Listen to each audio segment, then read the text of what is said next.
വിഭാഗീയതയുടെ വലിയൊരു അധ്യായം തന്നെ കേരളത്തിലെ CPM കടന്നുപോകുന്ന വഴികളിലുണ്ട്. ആ വഴികളെല്ലാം പിന്നിട്ട് പാർട്ടിയെ വരിഞ്ഞു മുറുക്കിയ വിഭാഗീയതയുടെ വേരുകൾ അറുത്തുമാറ്റിയെന്നാണ് CPM അവകാശപ്പെടുന്നത്. എന്നാൽ തെരഞ്ഞെടുപ്പിലേറ്റ കനത്ത തോൽവിക്ക് പിന്നാലെ ഉയരുന്ന വ്യത്യസ്താഭിപ്രായങ്ങൾ വീണ്ടും വിഭാഗീയത തലയുയർത്തുന്നതിന്റെ സൂചനയാണ്. ഇന്നത്തെ പ്രൈം സ്റ്റോറി വീണ്ടും വിഭാഗീയതയോ? തെരഞ്ഞെടുപ്പിൽ പിണറായി വിജയനെ മാത്രം ഉയർത്തിക്കാട്ടി നടത്തിയ പ്രചാരണം വലിയ തിരിച്ചടിയാണ് CPM-ന് ഉണ്ടാക്കിയത്. എന്നാൽ ആ തോൽവിയുടെ ഉത്തരവാദിത്വം അതേ പിണറായിയിൽ എത്താതിരിക്കാൻ ശ്രമിച്ച നേതൃത്വത്തിനോട് ഒളിഞ്ഞും തെളിഞ്ഞും പാർട്ടിയിൽ എതിർപ്പുകൾ ഉയരുന്നുണ്ട്. ചിലർ അത് പരസ്യമായി തന്നെ പ്രകടിപ്പിച്ചു. ഒടുവിൽ തെരഞ്ഞെടുപ്പുമായി ബന്ധപ്പെട്ട പാർട്ടിക്കകത്തുണ്ടായ വിലയിരുത്തലുകൾ പൊതുസമൂഹത്തിൽ ചർച്ചയാക്കരുതെന്ന ഒരു കർശന നിർദ്ദേശം നൽകുന്ന സ്ഥിതി വരെ കാര്യങ്ങളെത്തി. തുടക്കം പാർട്ടിയുടെ അഖിലേന്ത്യാ സെക്രട്ടറി തന്നെയാണ് ഇട്ടത്.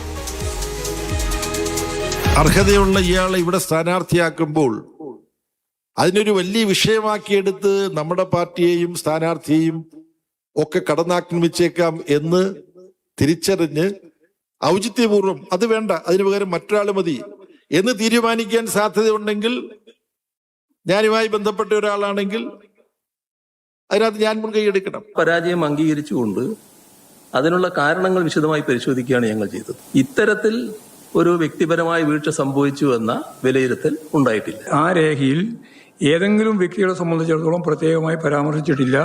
പാർട്ടി സംഘടനാപരമായ ദൗർബല്യങ്ങളാണ് ചൂണ്ടിക്കാണിച്ചിട്ടുള്ളത്. വിഭാഗീയത അവസാനിപ്പിച്ചുവെന്ന് നേതൃത്വം അവകാശപ്പെടുന്നുണ്ടെങ്കിലും മറ്റേതെങ്കിലും രൂപത്തിലും ഭാവത്തിലും ഒക്കെ അത് മുളച്ചു വരുന്നു എന്ന വൈരുദ്ധ്യം CPM-ന്റെ കൂടപ്പിറപ്പാണ്.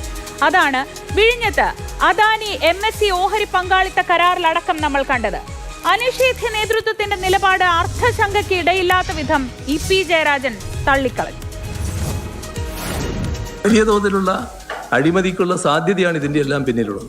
വിവാദത്തിലേക്ക് പോയി അതിൻ്റെ പ്രവർത്തനങ്ങളെ നിർജീവമാക്കുന്നത് കേരളത്തിന് ഗുണകരമല്ല.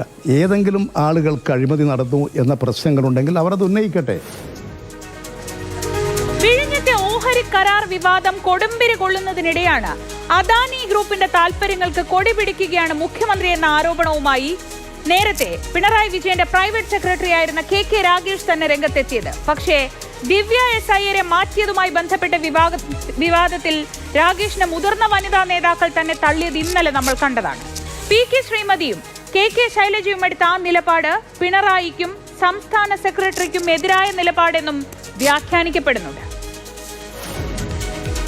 മുഖ്യമന്ത്രിയുടെ പ്രൈവറ്റ് സെക്രട്ടറി ആയിരുന്ന പ്രവർത്തനാനുഭവമുള്ള ഒരാളാണ് കണ്ണൂർ ജില്ലാ സെക്രട്ടറി. അദ്ദേഹത്തിന്റെ അനുഭവങ്ങളുടെ പശ്ചാത്തലത്തിലാണ് ഇത് സംബന്ധിച്ച വസ്തുതകൾ പൊതു താല്പര്യത്തിന്റെ ഭാഗമായി പറഞ്ഞിട്ടുള്ളത്.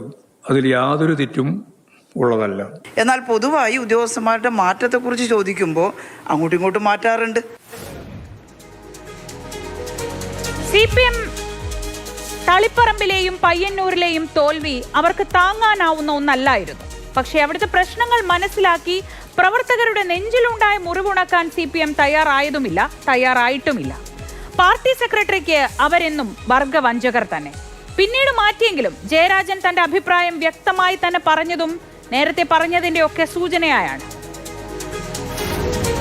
ഇനി നാളെ നിലപാടുകൾ തിരുത്തി പാർട്ടിയുമായി സഹകരിക്കാൻ തയ്യാറായി വരുമ്പോൾ അത് വേണ്ടാന്ന് വെക്കുന്ന പാർട്ടിയല്ല കമ്മ്യൂണിസ്റ്റ് പാർട്ടി. വർഗവഞ്ചന എന്ന ഗണത്തിൽപ്പെട്ട് പാർട്ടിയെ വഞ്ചിച്ചു ചതിച്ചുപോയ ഇവരെ ആരെയും പാർട്ടിയിലേക്ക് തിരിച്ചു കൊണ്ടുവരിക എന്നുള്ള നിലപാടിലേക്ക് പാർട്ടി ഇപ്പോൾ ആലോചിച്ചിട്ടില്ല. അത്രയേ ഞാൻ പറഞ്ഞിട്ടുള്ളൂ. മുൻകാല വിഭാഗീയതയ്ക്ക് സമാനമായ ഒരു പടയൊരുക്കമാണ് CPM-ൽ ഇപ്പോൾ നടക്കുന്നതെന്ന നിരീക്ഷണവും ഇതോടൊപ്പം ഉയരുന്നുണ്ട്. പാർട്ടി കമ്മിറ്റികളിൽ വ്യത്യസ്ത അഭിപ്രായങ്ങൾ ഉയരുമെങ്കിലും പരസ്യ പ്രസ്താവനകൾ പതിവില്ല. അത് നമുക്കറിയാവുന്നതാണ്. ഇതിപ്പോ രണ്ടാം നിരയിലെ നേതാക്കൾ തന്നെയാണ് നേരിട്ട് പ്രതികരണങ്ങളുമായി ഇറങ്ങുന്നത്. LDF അല്ലാതെ മറ്റാരുണ്ട്? ആ മുദ്രാവാക്യം വേണ്ടത്ര ശരിയായില്ല എന്ന് തന്നെയാണ് പാർട്ടി വിലയിരുത്തിയിട്ടുള്ളത്. അത് നമ്മുടെ ഞങ്ങൾ ഒരു ആളുകൾക്കിടയിൽ മറ്റൊരു ബോധം രൂപപ്പെടുത്തിയിട്ടുണ്ട് എന്ന് ഈ റിവ്യൂവിലും പാർട്ടി വിലയിരുത്തിയിട്ടുണ്ട്. നിരന്തരമായി ഗവൺമെന്റ് വന്നതിന് ശേഷം ഇതാണ് നിരന്തരമായ രീതിയാണ് സാറേ. എല്ലാവർക്കും പറയേണ്ടതാണ്. എന്താ ഇങ്ങനെ കേട്ടോണ്ടിരിക്കുന്നത്? ഇങ്ങനെ ഇവര് പറയുന്നത് കേട്ടോണ്ടിരിക്കേണ്ടത് അവര് രാഷ്ട്രീയ പ്രചരണത്തിന് ഉപയോഗിക്കുന്നത് കേട്ടോണ്ടിരിക്കണം. ബാലഗോപാലിന്റെ ഈ വാക്കുകൾ പിണറായിക്കെതിരെയുള്ള കനത്ത ശബ്ദമെന്ന നിലയിൽ വന്ന വ്യാഖ്യാനങ്ങളും പാർട്ടി ഇടം തിരിയുന്നതിന്റെ സൂചനയാണെന്നും സംശയിക്കണം. അതിനിടയിലാണ് CPM-ന്റെ തിരുവനന്തപുരം ജില്ലയിലെ വിഭാഗീയത അവസാനിപ്പിക്കാൻ സംസ്ഥാന നേതൃത്വം തന്നെ നേരിട്ട് ഇടപെട്ട് ഇറങ്ങിയത്. കഴിഞ്ഞ തെരഞ്ഞെടുപ്പ് വരെയും തെരഞ്ഞെടുപ്പ് കാലത്തുമൊക്കെ CPM തങ്ങളുടെ ഏറ്റവും വലിയ നേട്ടമായി ഉയർത്തിക്കാണിച്ചൊരു പദ്ധതിയാണ് വിഴിഞ്ഞം തുറമുഖം. സംശയമില്ലല്ലോ. പക്ഷേ VD സതീശൻ മുഖ്യമന്ത്രി ആയതോടെ വിഴിഞ്ഞത്തെ പാർട്ട്ണറായ അദാനി CPM-ന് വെറും കുത്തക മുതലാളിയായി മാറി. സതീശനും അദാനിയും തമ്മിലുള്ള അവിശുദ്ധ ബന്ധത്തിനെതിരെ പിണറായിയും പാർട്ടി സെക്രട്ടറിയും ആഞ്ഞടിച്ചെങ്കിലും ഈ വിഷയത്തിൽ പാർട്ടിക്കകത്ത് ഇപ്പോഴും അവ്യക്തതയുണ്ടെന്നാണ് മനസ്സിലാവുന്നത്.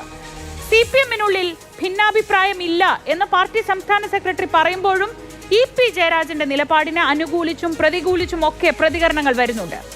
ഓഹരി കൈമാറ്റം സംബന്ധിച്ച് CPM നിലപാട് മയപ്പെടുന്നു എന്ന സൂചനയാണ് ഇന്ന് MV ഗോവിന്ദൻ നൽകിയത്.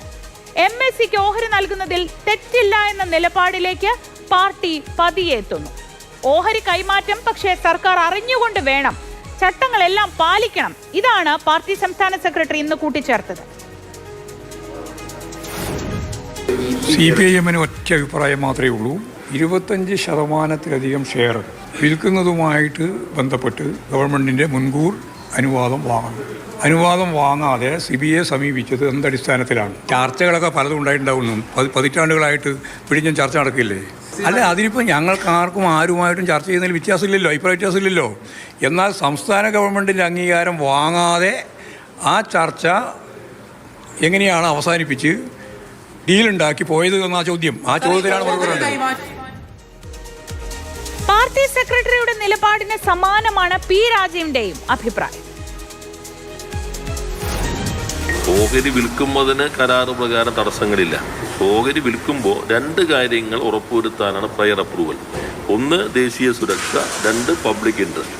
ദേശീയ സുരക്ഷ സ്വാഭാവികമായിട്ടും കേന്ദ്രമായിരിക്കും പരിശോധിക്കേണ്ടത്. പബ്ലിക് ഇൻട്രസ്റ്റ് എന്ന് പറഞ്ഞാൽ ഈ പോർട്ട് മത്സരക്ഷമമായിരിക്കണം, ഒരു കമ്പനിയുടെ കുത്തക സ്വഭാവം ഉണ്ടാകാം, ഏതെല്ലാം മാനങ്ങളുണ്ട് അതെല്ലാം പബ്ലിക് ഇൻട്രസ്റ്റ് സ്റ്റേറ്റിൻ്റെ സംരക്ഷിക്കുന്നു, ഈ കരാർ മാറ്റമെന്ന് ഉറപ്പുവരുത്തിക്കൊണ്ട് വേണം അപ്രൂവൽ കൊടുക്കാൻ. അതുകൊണ്ട് പ്രയർ അപ്രൂവൽ. ഇവിടെ പക്ഷേ പ്രയറായിട്ടുള്ള മുൻകൂർ അനുമതി വാങ്ങിയിട്ടില്ല. അതൊരു ഓഹരി കൈമാറ്റത്തിൽ തെറ്റില്ല എന്ന പാർട്ടിയുടെ നിലപാട് തന്നെ LDF കൺവീനർ TP രാമകൃഷ്ണനും ഇന്ന് ആവർത്തിച്ചു. EP ജയരാജന്റെ പ്രസ്താവന LDF കൺവീനർ അറിഞ്ഞതേയില്ല. CPM-നകത്ത് ഭിന്നതയില്ല. ഇവരെല്ലാം ചേർന്ന കമ്മിറ്റികളിൽ തന്നെയാണ് എല്ലാ കാര്യങ്ങളും ആലോചിച്ച് തീരുമാനിച്ചിരിക്കുന്നത്. ഒരു കമ്പനിക്കും ഷെയർ കൊടുക്കാൻ പാടില്ല എന്നുള്ളതല്ല, ഗവൺമെന്റിന്റെ അനുവാദമില്ലാതെ ചെയ്യാൻ പാടില്ല എന്നുള്ളതാണ് വ്യവസ്ഥ. ആ വ്യവസ്ഥയ്ക്ക് വിരുദ്ധമായ ചില നീക്കങ്ങൾ നടന്ന സമയത്ത് അതിനെ എതിർക്കുക, അത് ജനങ്ങളിടയിൽ തുറന്നു കാണിക്കുക എന്നുള്ള നിലപാടാണ് CPM ഈ കാര്യത്തിൽ സ്വീകരിച്ചിരിക്കുന്നത്. ആ നിലപാടിൽ അഭിപ്രായ ഭിന്നതയില്ല. അല്ല, അതല്ല, അവർക്ക് കൊടുക്കരുത് എന്നുള്ളതല്ല, ഗവൺമെന്റിന്റെ അനുവാദമില്ലാതെ കൊടുക്കാൻ പാടില്ല.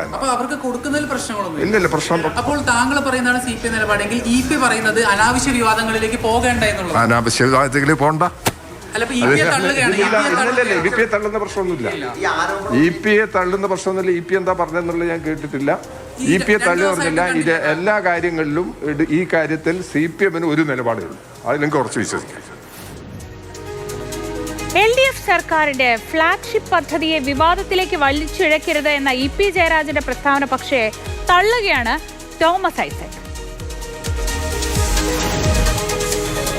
ഇങ്ങനെ നേരത്തെ ഒരു തർക്കം ഇത് സംബന്ധിച്ച് അദാനിയുമായിട്ട് അവിടുത്തെ CEO ഉണ്ടായിരുന്നെങ്കിൽ നിശ്ചയമായിട്ടും അതുമായിട്ട് ബന്ധപ്പെട്ടതാണോ എന്നുള്ള ചോദ്യം വരില്ലേ? അപ്രസക്തമായ ചോദ്യമല്ലേ?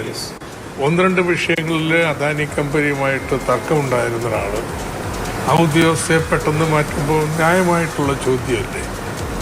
സർക്കാരിന് അവകാശമൊക്കെ ഉണ്ട്, പക്ഷെ ചോദ്യം ന്യായമല്ല. ഒരഭിപ്രായ വ്യത്യാസം. ഇതിലെന്താ അഭിപ്രായ വ്യത്യാസം? ഇത് രാഷ്ട്രീയമായിട്ട് വല്ല കാര്യമാണോ ഞങ്ങൾ തമ്മിൽ അഭിപ്രായ വ്യത്യാസം ഉണ്ടാവുന്നത്?